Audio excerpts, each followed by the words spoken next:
Hi, this is Anna Imagination, and welcome to the Ethical Asshole. This is your host, the Salty Bitch. So I'm on my Facebook rant again. I went off of Facebook back in December, and I was off of it right up until about 2 months ago. And then today was another day where I opened it up, and I felt the foreboding cloud of doom move overhead as my energy shifted into the black abyss that is Facebook. And it happens every time I open Facebook. I just feel this foreboding cloud of doom. And that's that moment where I'm like, no, my energy. And I can't do it. So I went in there, I posted what I was going to post. And then I went, I'm never coming back. I just can't do it. My life was the brightest when I was off of Facebook. And as soon as I got back onto it again, it's just not my anything. So I went ahead and posted I'm never coming back. I don't even know if I'm going back on to delete the account, but I'm like, if you need to contact me, here's my link tree. And I posted that, pinned it, and then shut it down, deleted it off of my laptop. It's not on my phone anymore, which is great. It's like, oh, thank God. And the best thing is if somebody does see me over there, they've got the Linktree account, so they can find me where I'm actually going to be. But I'm just like, no, I can't do it anymore. And it's interesting because I don't know if my people are ever on Facebook. Probably not, because I am not. So there's a good chance that my people would never go on Facebook. But if in that off chance that my people are ever on Facebook, it's I'd have to swim through the mud swamps. I love the mud swamps. I talk a lot about the mud swamps. And I'm all done swimming through mud swamp to try and find the ray of person that I might find upon the turmoil that is Facebook. And I just, this is me listening to my physics. That's it. I'm listening to my physics. And I've gotten, the more work I do in the science of growth, the more I'm like, no, we can't do this. So I had this wonderful perspective shift. It's not really a perspective shift. It's a perspective expansion. I'm no longer shifting, I'm expanding, which is what you get when you get to the point of comprehension with a rod of truth. It's really amazing over here. And it's been a very, very difficult 5 days of growth, and this massive, I peeled off my layer and my cocoon fell down, and I'm like, look, there's a chunk of old me laying on the ground. That was my former self. And now I'm me again. And suddenly all the words, I love it when this happens, because as soon as you step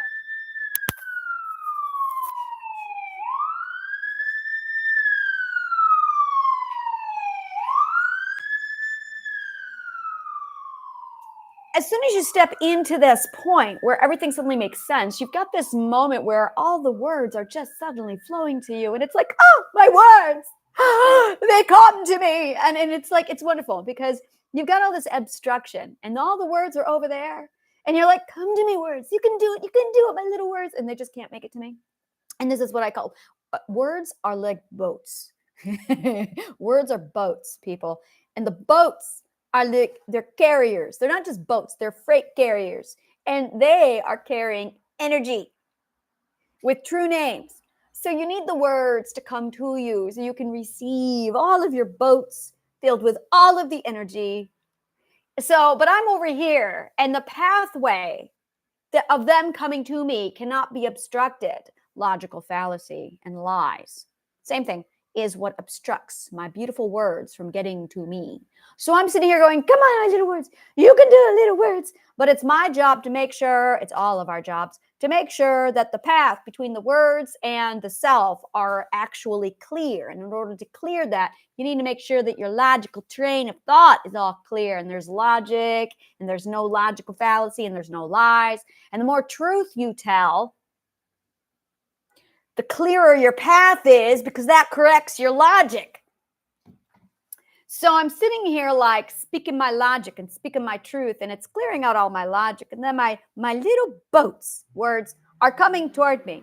And every time I get to this place, there's a whole lot of obstruction. It's all cluttered up. It's almost as if my synapses, upon its firing, has dropped all this cluttering compost into my brain. And I can't think because there's a buildup of all of that compost.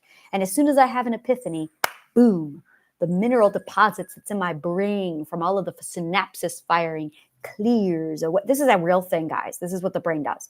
Clears away, and I have a wash of my brain with epiphany. And suddenly I have the ability to process data again because I've cleaned out all the crap in my brain because I had an epiphany. And then I can drop all that crap that was the former me. And then my words, they run smoothly like this right now. And then the words come to me and I'm like, oh, it's my words. And then I have the ability to say all the shit I need to say in all the right order because I have gained clarity. So this is how the brain works. And what I love is I did all of that demonstration in 5 minutes or less. So what that was that I was just describing is what causes dysregulation in your cells, which is called celloptosis. Celloptosis is the stuff that happens after you get all that buildup from the fire synapses in your brain. So I got my clarity, my boats all came in, and I received all my new energy. And then I went, I have comprehension. And this is the science of growth. It is how we grow. Every one of us does this. Most of us don't actually do this. 96% of us don't do this. That's the problem. 96% of us have mental illness. And as a result, this is not what is happening. It's what should happen, but it's not happening. Because no one knows to speak the truth and clear your logical path for your boats to come through. So one day I will have the money to hire an editor and say, hey, you know all that weird shit that I'm saying? Can you put like little animation stuff in it? And there'll be like little boats. And I want this in my video editor so that when I do this, I got little boats all wrote up and I go doot doot and I push it and the little boat goes and it just pushes. Yeah, that's what I want. This is why I need a video editor. I've decided I don't actually want animation. What I want is little live action. That's me. I'm the live action. Hi, I'm live and I'm action. Live action. With all the little animated boats. So as I'm talking about all the weird shit, it pops up. And I want to see like little poo piles with glitter that sparkle because it's weird shit. Yes, this would be weird shit. Oh, I can't wait till I get a video editor.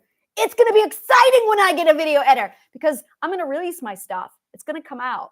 And then I'm going to say, our video editor, all that stuff that I said, like animate it now.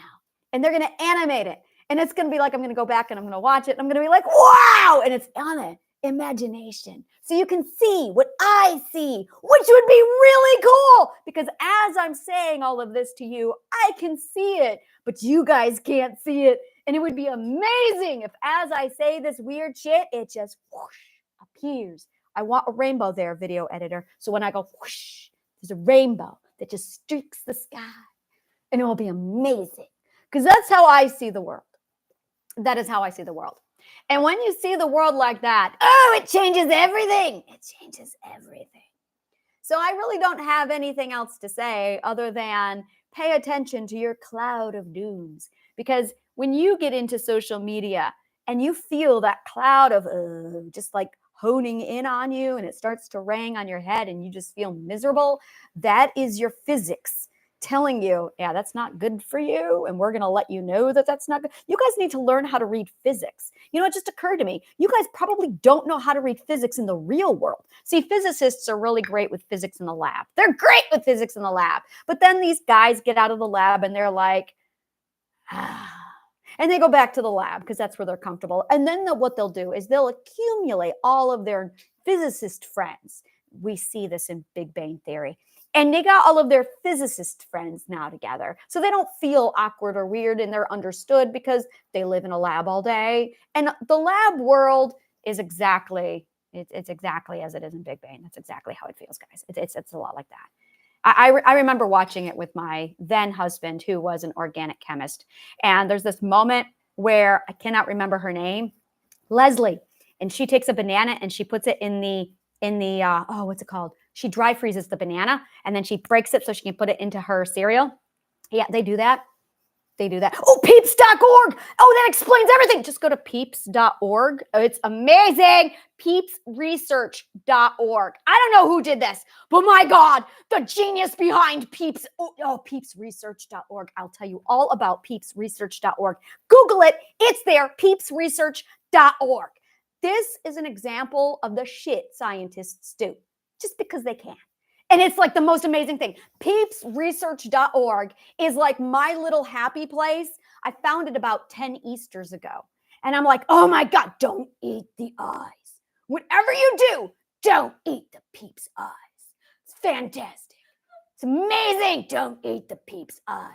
So I'm sitting there watching peepsresearch.org, and I tell everybody about peepsresearch.org. I'm like, read it, this thing is amazing. And that's the shit scientists do. So when you're in a lab all day, it's great because you're pioneers. That's what you don't know. Scientists are pioneers. We're pioneers of the abstract. You get weird when you're out on the end of the frontier. Oh, things happen to the brain when you're on the frontier of pioneering. And this is what people just don't know. They don't know how weird things get.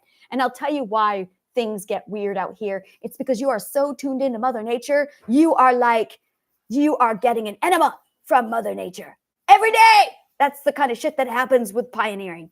And you can't have any ego out here. There is no ego. Ego is dead to us. We have no ego. You cannot have an ego. As soon as an ego comes in, it's like the death of the research. The ego walks in, get it! And we run over and we kill the ego. Ego cannot have, we just, no. And when we have a scientist come in with ego, oh, there's war. So there's the scientists and we're like, oh, they've got ego. How dare they? And then you've got the ego scientists. I'm here for the awards and the Nobel Prize. You saw that with Sheldon. And then over here, they're like, oh, you're not a real scientist. Real science is here for discovery, not ego. You threaten the confirmed bias. See, it's the thing we do. So this is the life of a scientist. This is what we do. And when you're in the world of pioneering, you've abandoned your ego. You're here discovering and you're dissecting Mother Nature. You're dissecting Mother Nature. And you're like interpreting all of her weird shit. And you're learning her language. So you're talking all day long with Mother Nature in her language, not theirs. Theirs, I call that Wonderland. It's no man's land. It's called the formulas of unnatural man. The formulas of unnatural man are a death sentence. And I'll tell you why. It's because nothing out there makes any sense because they are void of logic. But here, on the frontier, it's all logic because nothing functions without an actual formula, which is a sequence and an order of operations with scientific method. So we're out here on the frontier. This is real science, guys. It's really cool. So we're out here in the frontier. And after a while, your brain changes because it absolutely conforms to the language of Mother Nature, which is very order precise, mathematical, backed up by physics. And hey, if it's broken out here, the whole world implodes. Things go boom. Very scientifically and predictably, and we know exactly how big and great because we have calculus. Not me, I haven't studied calculus yet, but I got all the other ones. And I'm sitting here going, oh my God, this is like vast. And after a while, you forget how to speak in the tons of unnatural man, which is a bitch. Because then you go back to the world of unnatural man, and it's like, oh my God, they're not using prepositions in the right order. Oh my God, their grammar is atrocious. They don't even know how to form a logical argument. I know. Oh, they got this thing called emotions. Yes. Now, emotions are great in momentum. Yes, we all say, yes, you got the cognitive core, and they're firing off those emotions, but they don't know how to do any logical navigation with their emotions, so they're all over the place. And then they've taken our science words, like physics, and they start using them. Oh, they've bastardized them. And you know they know nothing about physics whatsoever. And you're like, what the fuck are they doing to the science? That's not science. What are they doing? Have they even heard of scientific method? And then things happen like psychologists, and you're just like, and you close the door on that thing because they've never even heard of math. And I'm like, what are you doing? How can you do any science without math? You have to measure it. Like, that's the whole thing of science, is it can't be science unless it's measured. So you need math to measure it. Kind of a big deal. Kind of like a really big deal. You have to be able to measure it. That's what frequency is. It's the measuring of its rate, its ratio. Well, ratio is balance. That's another thing we measure here. And we measure everything. I just don't measure speed. That's the only thing I don't. That's calculus. I don't measure speed. I'll tell you why I don't measure speed. I don't measure speed because time in the abstract is very different than time out there. In fact, time out there doesn't exist. Time in here is relative to the self. Now, if you don't have a self defined out there, you're going to need things like clocks and the sun. Now, the sun makes sense, but clocks really don't, which is why they are mathematically incorrect, which is why we have a leap year, because that is mathematical imperfection. which means they done broke the math because it's not correct, or else there wouldn't be a leap year, which means the clock is garbage. Now, we know that over here because mathematical is 100% accurate all the time, no matter what. That's kind of a thing. We call it a constant, which is great because everything over here at the lab is a constant. And then you get out there into no man's land and constants just kind of disintegrate and there's nothing left. So this is science for practical use. So we got to figure out how to take all of this science stuff and convert it into all of the non-science people so they can use the science practically and properly. And then they can fix the clock, which shouldn't even exist to begin with. Really, what the fuck is up with the clock? It's funny because I have two for aesthetic purposes. One is a giant pocket watch that's this big, which is there because it reminds me of Gulliver from Gulliver's Travels. You know, I've asked my daughter to bring me this clock like 18 times in my previous YouTube videos. And this is the first time she's bringing it to me without my asking. So this is my giant pocket watch, which is really, it's not working. It hasn't worked. The battery's dead. Is there even a battery? There is a battery, but it died and I just don't give a shit because it's a metaphor. My clock is a metaphor. I will tell you about Gulliver and his clock. So in Gulliver's Travels, the Lilliputians are cleaning out, do I have it here? They're cleaning out his pockets. And when they're cleaning out his pockets, I don't have Gulliver's Travels here with me. When they're cleaning out his pockets, they find something that they think is his god, and they describe it. It must be his god because they consult it when he wakes up. He consults it when he goes to bed. He consults it before he makes any decision, and he consults it before and after he eats. He does nothing without consulting his god. Therefore, his god must be this thing. I read that line when I was 15 and I went, I don't want that in my life. And that is why I am time blind. It is because I don't want that in my life. Like Gulliver, Jonathan Swift, what is it, Liz? The clock? You want the clock back? Thank you very much. Gulliver ruined me for clocks, and not a bad thing. I'm actually very grateful. Jonathan Swift was an amazing brain. I loved his brain so much.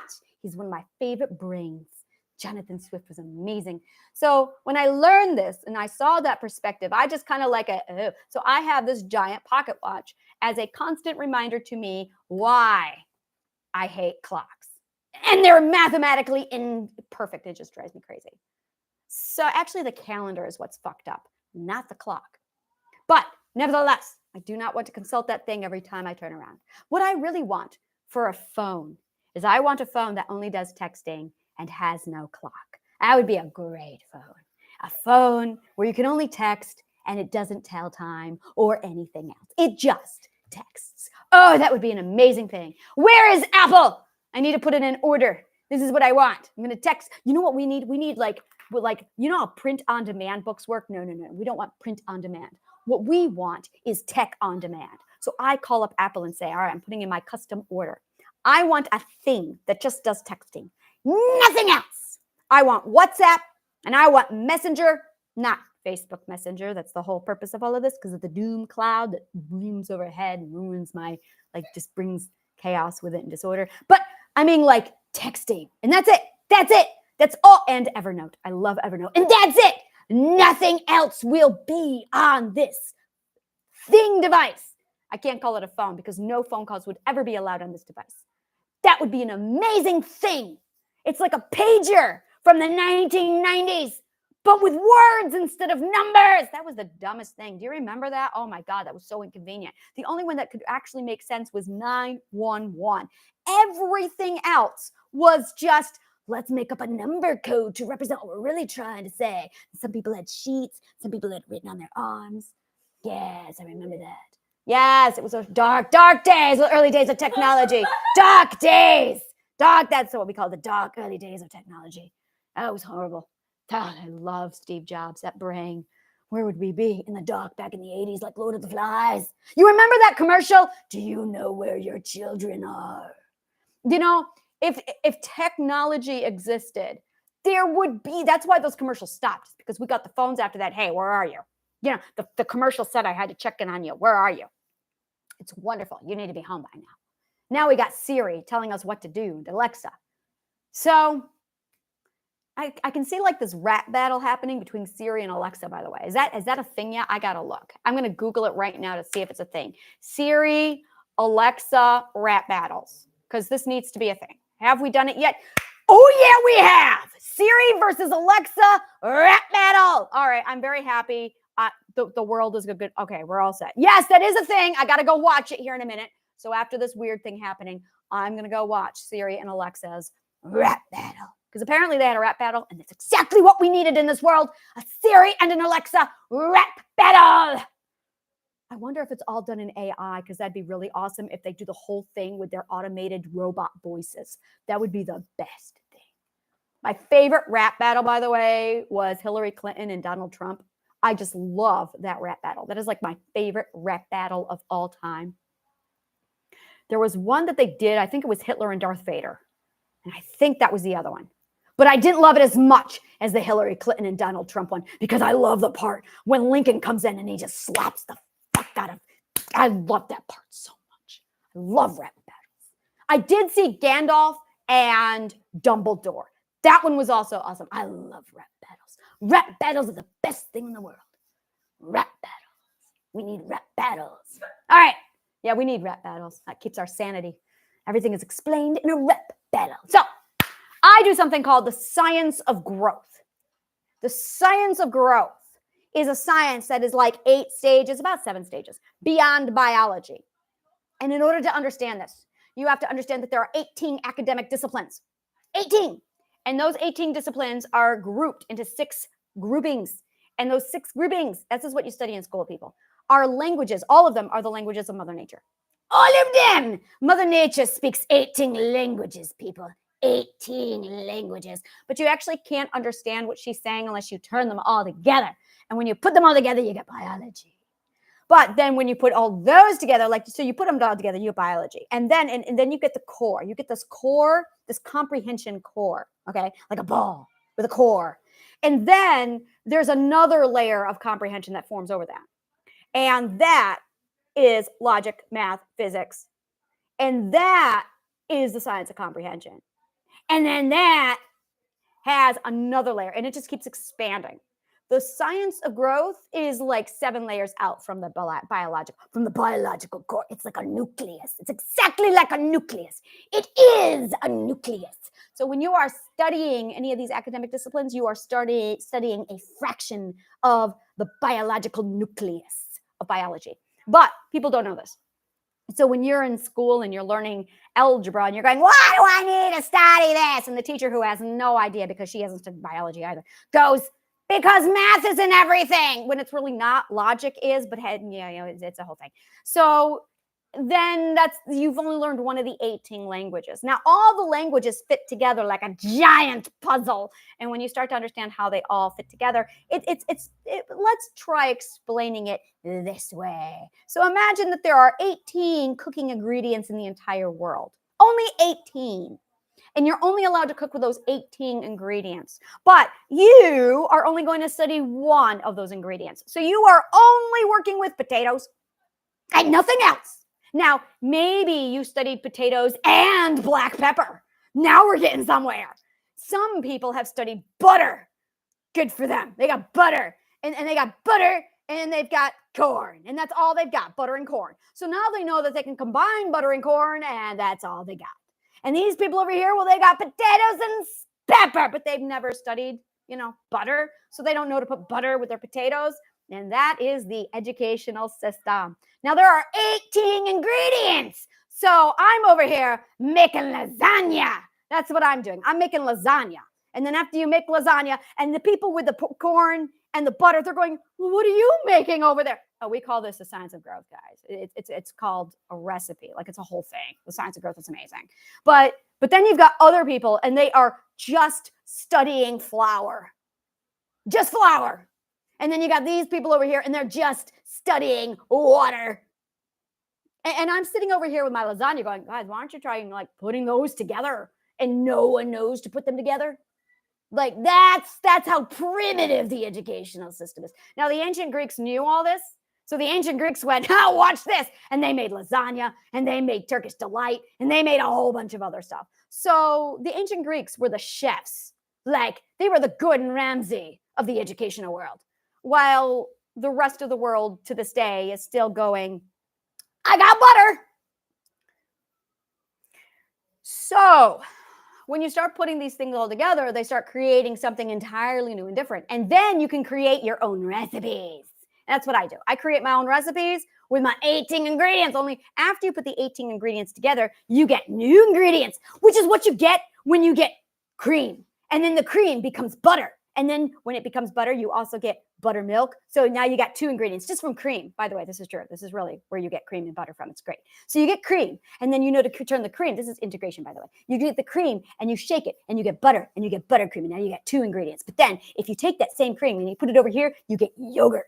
It's amazing. So now you're learning all these different cultures. So now you know to put culture, and now you're into chemistry where you're putting the well, this is all chemistry because it's cooking. But then you take the cultures and then you put that in the yogurt, well, you put that in the cream and that becomes yogurt. And then you can add other cultures, and then you're going to get cheese. So now you got cheese and yogurt and butter and buttermilk and cream. And now you got a whole nother range of stuff happening. And now you can create something entirely new. Well, that's where I'm at. I'm at the entirely new with all the other cream, butter, the whole dairy line. That's where I'm at.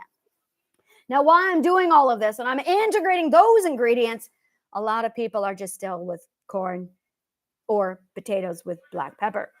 So when you start to throw all of these things together and they integrate, and then you get the next line of it, and then it opens up the next line, and then the next line, and it just keeps expanding and expanding. And this is what the ancient Greeks knew about education. They knew that, they're supposed to go together and they make something new. And they knew how to literally do cooking with academic disciplines. That's what I do. I do cooking with academic disciplines. Do I really need to say anything else? I think that summarizes all of it. See the words, because I have the logic. It cleared out. I got rid of all the garbage. And now the words, they're coming to me with my little boats and my little vessels. And now I have comprehension, because this is the science of comprehension, which comes right before the science of growth, which is held together with the eggs that is integrated mathematics. It's really cool. So this is science. This is the other side of science.